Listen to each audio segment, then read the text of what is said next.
مجھے یہ حکم ہوا ہے کہ میں تعلیم کے پریکٹیکل ایسپیکٹس کے بارے میں آپ کے سامنے کچھ باتیں کروں اور تعلیم کے ماحول پر کچھ باتیں کروں۔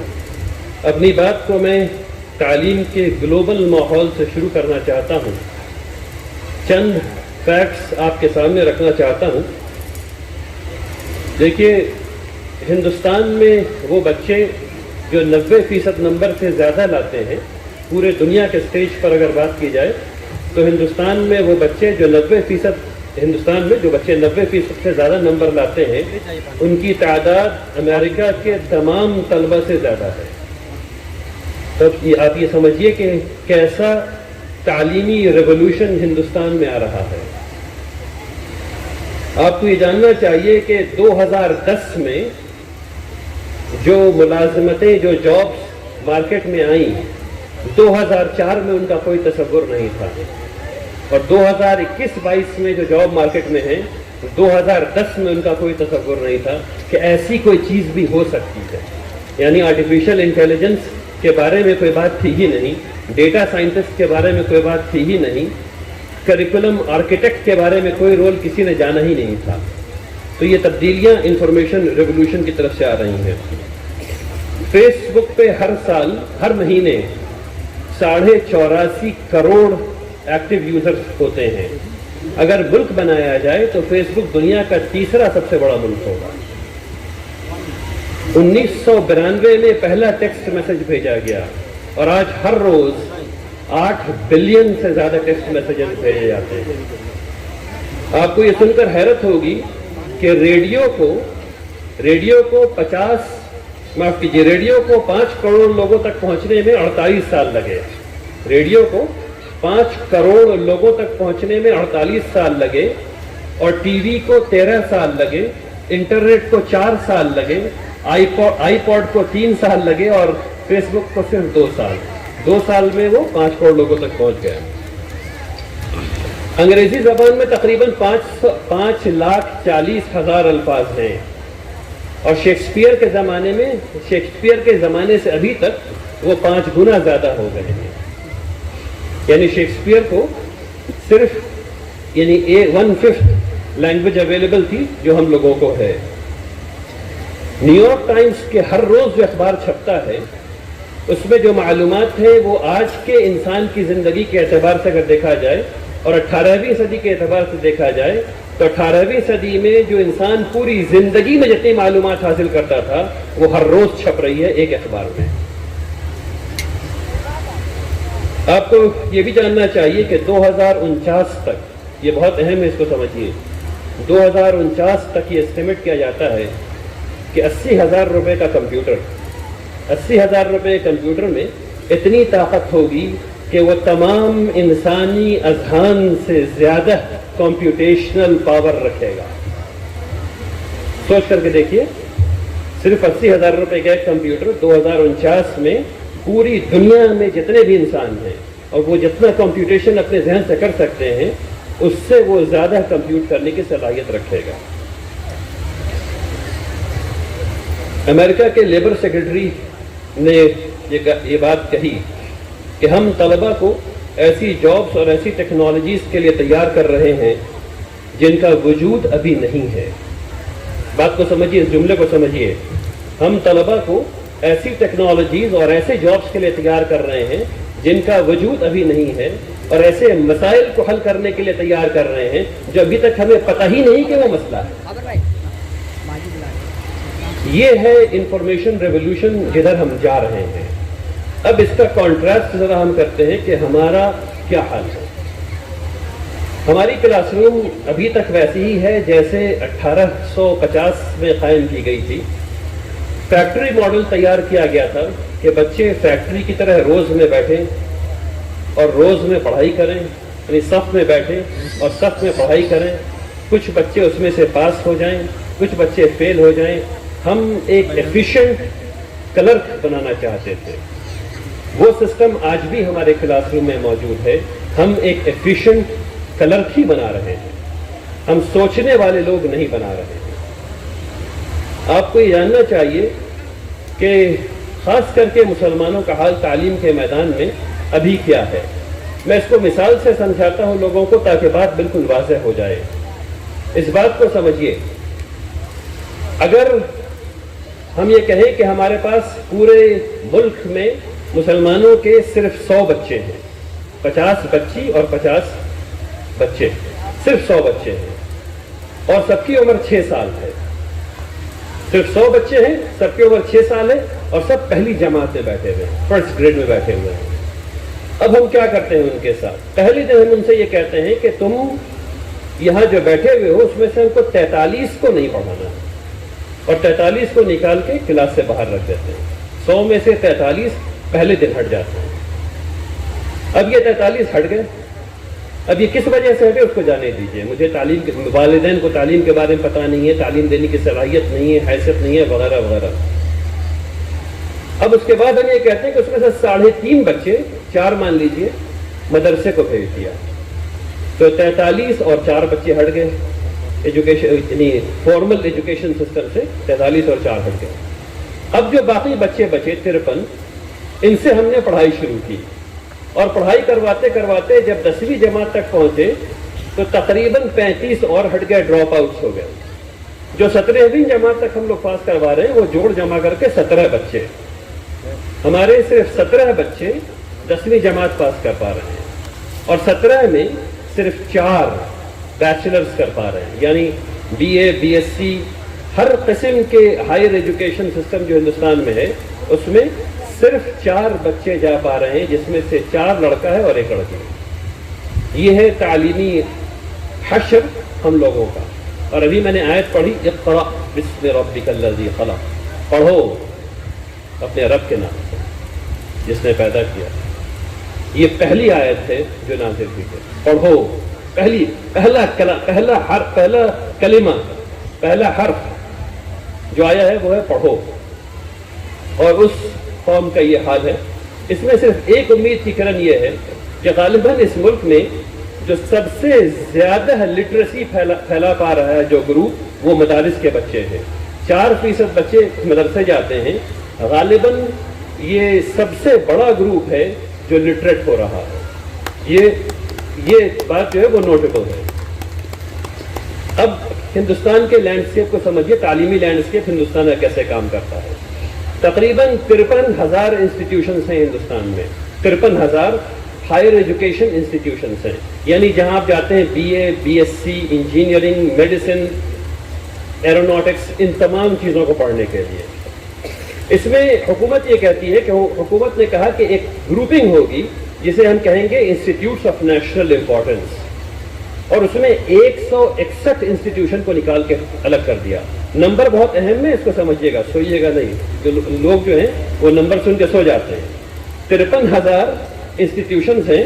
حکومت نے کہا کہ 161 جو ہیں وہ کہلائیں گے انسٹیٹیوٹس آف نیشنل امپورٹنس، ان کو الگ کر دیا 161 کو. اس کے بعد اس میں تھوڑی اور ایڈیشن ہوئی کہ انسٹیٹیوٹ آف ایمیننس یہ 10 ہوں گے، پھر وغیرہ وغیرہ کچھ انسٹیٹیوشنز ادھر رکھے، وہ 161 ہیں. اب مان لیجئے کہ 100 روپے کا تعلیمی بجٹ ہے ہندوستان کا. مان لیجئے کہ صرف 100 روپے کا تعلیمی بجٹ ہے ہندوستان کا. تو ایک طرف 53,000 انسٹیٹیوشنز ہیں تقریباً، اور اس 53,000 پر، یہ سنیے، اس 53,000 پر 48 روپے خرچ کیے جاتے ہیں. اس 53,000 انسٹیٹیوٹس پر 48 روپے خرچ کیے جاتے ہیں، 48%، 48%. اور اس 161 پہ 52% خرچ کیا جاتا ہے. 52% خرچ کیا جاتا ہے. اسی لیے آپ جب نہیں، جو بات آپ کو سمجھ میں نہیں آتی ہے وہ یہ کہ جب آپ کے بچے نے انجینئرنگ کر لیا تو اس کو 8,000 روپے کی نوکری کیوں نہیں مل رہی ہے بھائی؟ کیونکہ وہ ادھر پڑھ کر کے آیا. اس نے جو انجینئرنگ کی ہے اور اس کو جو 8,000 روپے کی نوکری نہیں مل رہی ہے وہ اس لیے کہ وہ ادھر پڑھ کر کے آیا ہے. اگر ادھر سے پڑھ کر کے آتا تو اس کی پہلی جاب جو ہے وہ 10 لاکھ روپے کے اوپر ہوتی ہے. ٹھیک ہے نا؟ وہ ادھر پڑھنا ہے، ادھر بھیجنا ہے. اور یہ کام ہے جو ایکسلنس کا ہے، جو تمیز کا ہے، جو آپ کو کرنا ہے. اب ذرا تھوڑی سی بات میں کرنا چاہتا ہوں لرننگ پریکٹسز پر. دنیا میں طریقہ تدریس پر کا ارتقاء بہت زیادہ ہوا ماشاء اللہ، اور بہت ڈھیر ساری باتیں ہیں جو کرنے کی ہیں. لیکن گراؤنڈ ریالٹیز یعنی پریکٹیکل چیزیں جو ہیں پہلے اس کی بات ہونی چاہیے، پھر اس کی بات ہونی چاہیے جو بہت اوپر کی چیز ہے۔ تو ابھی کی بات کیا ہے؟ ابھی کی بات یہ ہے کہ میں ڈاکٹر صاحب کی اجازت سے ان کا فون لے کر کے آیا ہوں۔ یہ آئی فون ہے ماشاءاللہ، میرا خیال ہے کہ لیٹسٹ ماڈل ہے۔ آپ میں سے کسی ایک شخص کو میں یہ دینا چاہتا ہوں۔ ڈاکٹر صاحب میں بھی چاہتا ہوں، آپ کا فون آج گیا، آپ میں سے کسی ایک کو میں یہ دینا چاہتا ہوں۔ کس کو چاہیے یہ لیٹسٹ آئی فون؟ ذرا ہاتھ اٹھائیے، صرف 1 2 3 4 کچھ ہاتھ اٹھ رہے ہیں۔ کسی اور کو نہیں چاہیے لیٹسٹ آئی فون؟ سب کو چاہیے۔ چاہیے نہیں چاہیے؟ چاہیے نا بھائی، ٹھیک۔ ماشاءاللہ بچوں کے ہاتھ اٹھے ہوئے ہیں، یہ دیکھیے، اور بڑے جو ہیں وہ شرما رہے ہیں۔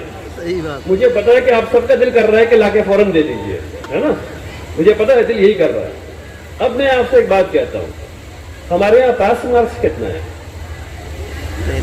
ہمارے یہاں پاس مارک کتنا ہے؟ کہیں 33% ہے، کہیں 40%، یہی ہے نا؟ تو 40% پاس مارک مان لیتے ہیں کہ جس میں بچہ پاس ہو کر کے پہلی جماعت سے دوسری جماعت میں چلا جاتا ہے۔ اب میں ایک کام کرتا ہوں، اس فون کو یہاں سے 40% کاٹ دیتا ہوں، ایسے 40% آری لے کر کے فون کو کاٹ دیتا ہوں۔ اب کتنے لوگ کو فون چاہیے کٹا ہوا؟ کس کو چاہیے کٹا ہوا فون؟ بھائی ذرا ہاتھ اٹھا کے بتائیے۔ ہم لوگ اپنے بچوں کے ساتھ ایک بھیانک کھیل کھیل رہے ہیں۔ ہم لوگ اپنے بچوں کے ساتھ ایک کھیل کھیل رہے ہیں، ان کے مستقبل کے ساتھ ایک کھیل کھیل رہے ہیں، اور اس کھیل کو ہمیں روکنا ہوگا۔ 40% نمبر پاس مارکس نہیں ہوتا، 50% نمبر پاس مارکس نہیں ہوتا، 60 70 80 90 پاس مارکس نہیں ہوتا۔ صرف ایک ہی پاس مارک ہے، اور وہ ہے 100%۔ سمجھ میں آیا یا سمجھ میں نہیں آیا؟ فقط سمجھ میں آیا یا سمجھ میں نہیں آیا؟ اگر وہ سمجھ میں آ گیا، اگر ہر NCERT کتاب میں گولز اینڈ آبجیکٹیوز لکھے ہوئے ہوتے ہیں، اگر اس گولز اینڈ آبجیکٹیوز کو وہ میٹ کر رہا ہے تو وہ 100% نمبر چاہیے۔ اگر نہیں میٹ کر رہا ہے تو اس کو کلاس دوبارہ ریپیٹ کرنا چاہیے۔ اور اب تمام لوگوں کو یہ سمجھنا چاہیے کہ 1 سال جو بچے کا آپ ریپیٹ کرواتے ہیں وہ بچے کے لیے انویسٹمنٹ ہے، ڈراپ آؤٹ نہیں ہے، اس کے لیے خرابی نہیں ہے۔ یہ اچھی بات ہے، یہ اچھی بات ہے، آپ بچے کو مضبوط کر رہے ہیں۔ لنگڑے گھوڑے کبھی ریس میں کامیاب نہیں ہوتے۔ اب سوچئے کیا ہوتا ہے، آپ تھوڑی دیر کے لیے تصور کیجئے، ایک بچہ جو تیسری جماعت میں، اور تیسری جماعت بہت مشکل ہوتی ہے، دوسری جماعت اور تیسری میں بڑا فرق ہے، تعلیم میں بڑا فرق ہے۔ دوسری جماعت میں کسی بچے کو 50% نمبر آیا ہے، 40% 50% نمبر کا مطلب کیا ہوتا ہے؟ اس کا مطلب یہ ہوتا ہے کہ اس کو 60% نہیں آتا ہے۔ 40% کا اصل مطلب یہ ہے کہ اس کو 60% نہیں آتا ہے۔ اب دوسری جماعت میں اس کو 60% نہیں آتا تھا، اور آپ نے اس کو تیسری جماعت میں بھیج دیا۔ پہلے دن وہ بیٹھا ہے تو وہ کیا محسوس کر رہا ہوگا؟ سوچئے ذرا، تقریباً 8 سال کا بچہ ہے، تیسری جماعت میں گیا، 8 سال 9 سال کا بچہ ہے۔ اس ٹیچر کچھ کہہ رہی ہیں، ٹیچر کچھ کہہ رہے ہیں، اور اس کی کچھ سمجھ میں نہیں آ رہا۔ سوچئے اس کے دل میں کیسی تکلیف ہوتی ہوگی کہ میں اتنا ناکامیاب ہوں۔ اور کچھ بچے جن کی سمجھ میں آ رہا ہے، جو سامنے والی بینچ میں بیٹھے ہوئے، سارے سامنے والے بینچ کے جو بیٹھے ہوئے ان کو سمجھ میں آ رہا ہے، اور سارے جو پہلے دن سے ان کو پتا ہے کہ ان کو پیچھے والی بینچ میں بیٹھنا ہے، کیونکہ ٹیچر ایسے بھی ان سے پوچھنے والے نہیں ہیں، کیونکہ جس دن پوچھ لیا اس دن مار پڑے گی۔ یہی ہو رہا ہے نا، جس دن پوچھ لیا اس دن مار پڑے گی۔ وہ کہیں اور ہے، وہ کلاس کے باہر ہے، وہ ذہنی طور پر کلاس کے باہر ہے۔ تو جو دور کرنا ہے وہ اس سسٹم کو دور کرنا ہے، یہ 50% 30% والے سسٹم کو دور کرنا ہے، اور اس کو دور کرنے کے لیے جس چیز کی ضرورت ہے اس کو کہتے ہیں فارمیٹیو اسسمنٹ۔ دیکھیے ہم لوگ ٹیسٹ لیتے ہیں بالکل فیکٹری ماڈل پر، ٹیسٹ لیتے ہیں، بچہ ایک مہینہ 2 مہینہ 3 مہینہ 4 مہینہ 5 مہینہ، سال کا آخر آ گیا، اب سال کے آخر میں اس کو امتحان دیا جائے گا۔ اب اس نے امتحان دیا اور امتحان میں ہو گیا فیل، دیکھا ایسے ایسے کہاں یہ والا جو ہے وہ یہ اچھے ڈبے میں جائے گا، اور یہ والا اس میں ڈنٹ لگا ہوا ہے، یہ 25 پیسے میں بکنے والا، اس کو دوسرے ڈبے میں ڈال دیا۔ ایگزیکٹلی ہم لوگ یہی کرتے ہیں ابھی بچوں کے ساتھ، جس میں ڈنٹ لگا ہوا ہے اس کو ایک طرف پھینک دیتے ہیں، جو اچھا والا بن ہے اس کو ایک طرف دوسرے بن میں ڈال دیتے ہیں، اور پھر وہ بکنے جاتا ہے مارکیٹ میں۔ ہم لوگ بچوں کے ساتھ یہی کام کر رہے ہیں۔ اس کو روکنے کے لیے جو کرنے کی ضرورت ہے وہ ہے ریگولر فارمیٹیو اسسمنٹ۔ ہر چیپٹر جب پڑھ کر کے ختم ہو رہا ہے اس وقت بچوں کو اسس کیجئے اور بچوں کے فہم کو دیکھیے، رٹانا نہیں ہے، بچوں کے فہم کو دیکھیے کہ سمجھ میں بات آئی یا نہیں آئی، اور اگر آ گئی تو ہدف مکمل ہو گیا، گول مکمل ہو گیا. اگر نہیں آئی تو اس کے لیے ریمیڈیل کلاسز لگوائیے اس بچے کے لیے تاکہ بات اس کو سمجھ میں آ جائے. اگر نہیں آئے گی تو وہ لنگڑا ہو جائے گا اور لنگڑا رہے گا زندگی بھر. یہ چند بنیادی چیزیں ہیں تعلیم کی، اگر اس کو کر لیا جائے تو اکثر بچے کی زندگی ہمارے کانٹیکٹ سے بہتر ہو سکتی ہے. تعلیم کے سلسلے میں ہم لوگ اور بہت لمبی چوڑی باتیں کر سکتے ہیں کہ اسٹوڈنٹ سینٹرڈ لرننگ ہونا چاہیے اور پروجیکٹ بیسڈ لرننگ ہونی چاہیے. ان سب ٹاپک میں انشاءاللہ پھر کبھی گفتگو کروں گا. ابھی جو سمجھنے کی بات ہے وہ صرف یہ ہے کہ ہم لوگوں کو جو ہمارے پاس ماڈل ہے، جو ہمارے پاس ٹیچرز ہیں، ان ٹیچرز کو اس ماڈل کو اپلائی کرنے کے لیے ٹریننگ دینے کی ضرورت ہے. آپ کو یہ جان کر کے بہت حیرت ہوگی کہ ہمارے بی ایڈ کے ٹیچرز جو ہیں ان کو بھی تعلیم دینے کا شعور نہیں آیا ہے. کیوں نہیں آیا ہے؟ کیونکہ وہ نوٹس سے پڑھ رہے ہیں. اکثر بچے میرے پاس آتے ہیں بیچلرز کیے ہوئے اور ان کا میں انٹرویو لیتا ہوں، اور میں سب سے پہلی، اب جب میں نے سیکھ لیا ہے یہاں کا گر، میں سب سے پہلے پوچھتا ہوں کہ نوٹ سے پڑھ کر کے ایگزام پاس کیا یا کتاب سے پڑھ کے پاس کیا؟ اگر نوٹ سے پڑھ کے پاس کیا تو صرف ریکٹیفیکیشن ہے، اس کو میں ریکٹیفیکیشن کہتا ہوں. صرف رٹی ہوئی چیز ہے جو آپ کو عقل نہیں ہے، آپ نے رٹ لیا ہے. میں آپ کو یقین دلاتا ہوں کہ ٹاپ یونیورسٹیز کے لوگوں کو میں نے انٹرویو کیا ہے اور ان کو اکاؤنٹس کی ہر کتاب میں جو پہلی اکاؤنٹنگ ایکویشن جو بات لکھی ہوتی ہے وہ اس کو نہیں بتا پائے ہیں، اور یہ ٹاپ یونیورسٹیز کا حال ہے. اس کی وجہ یہ ہے کہ تمام حضرات صرف نوٹس کو رٹ رہے ہیں، پریکٹیکل نہیں کر رہے ہیں. تو جو ٹیچرز کو ہم لوگوں کو ٹرین کرنا ہے وہ ایسے ٹرین کرنا ہے کہ ایک تو جو پیسنگ چارٹ ہے، یعنی کہ آپ نے جو گول بنایا ہے پورے سال کے لیے، پہلا چیپٹر کس تاریخ کو ختم ہوگا، دوسرا چیپٹر کس تاریخ کو ختم ہوگا، تیسرا چیپٹر کس تاریخ کو ختم ہوگا، اس کو پایا جائے. میسٹری بیسڈ لرننگ کو اپلائی کیا جائے، بچوں کو 100% سمجھایا جائے اور بچوں کو مسئول بنائیے اپنی لرننگ کا خود. جب آپ بچوں کو اپنی لرننگ کا مسئول بنائیں گے تب کامیابی ملے گی. اخیراً میں بہت مبارکباد دینا چاہتا ہوں ان تمام حضرات کو جنہوں نے اس اسکول کو قائم کیا.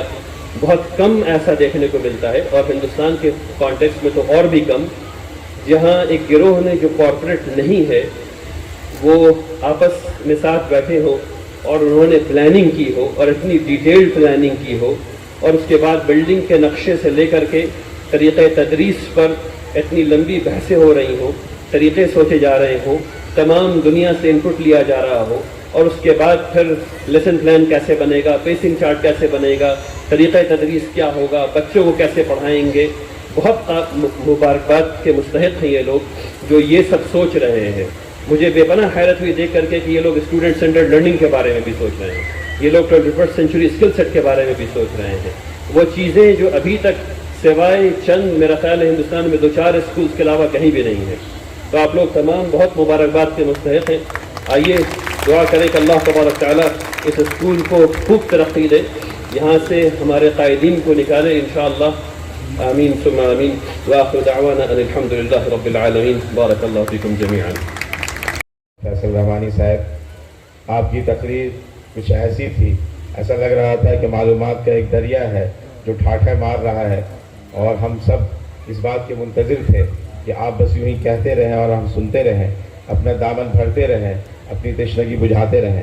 لیکن ظاہر ہے کچھ مجبوریاں ہیں، وقت کی تنگی ہے، آپ کو بھی ابھی دوسرے سفر پر نکلنا ہے، اسی لیے ہم سب اپنی محرومی قسمت کا شکوہ کرتے رہیں گے.